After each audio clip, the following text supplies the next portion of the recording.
IMF نے پاکستان سے کہا ہے کہ وہ شہری اور عسکری اداروں سے ریٹائر افراد کی پنشن پر ٹیکس کا نفاذ کرے اور متعدد پنشن اسکیم جن پر ٹیکس سے استثناء دیا گیا اسے واپس لیا جائے۔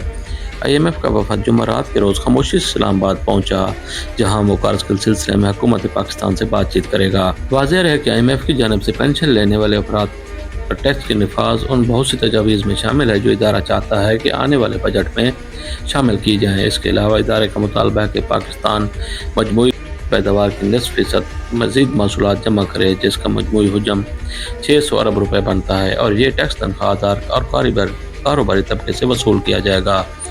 IMF کی تجاویز پر عمل کرتے ہوئے اگر حکومت ریٹائر افراد کی پنشن پر ٹیکس عائد کرتی ہے اور دیگر مواد کا خاتمہ کرتی ہے تو اس سے سالانہ 22 سے 25 ارب روپے اضافی حاصل ہوں گے۔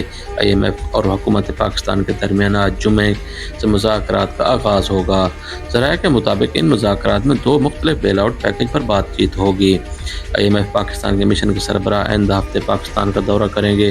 پاکستان کے 2 مختلف قرض کے حصول چاہتا ہے، جن میں سے ایک بنیادی ڈھانچے کی اصلاحات کے لیے ہوگا، جبکہ دوسرا قرض موسمیاتی تبدیلی سے پیدا ہونے والے مسائل سے نمٹنے میں استعمال ہوگا۔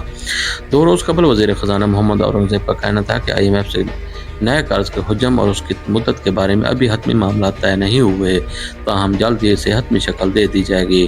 حکومتی ذرائع کا کہنا ہے کہ IMF کا یہ 24واں پروگرام ہوگا، پاکستان کے لیے جسے اب تک کا سب سے مشکل ترین قرض پروگرام کہا جا رہا ہے۔ IMF کی جانب سے پاکستان پر زیادہ تر زور اس بات پر دیا جا رہا ہے کہ وہ FPR کی جانب سے محصولات میں اضافے پر توجہ دے۔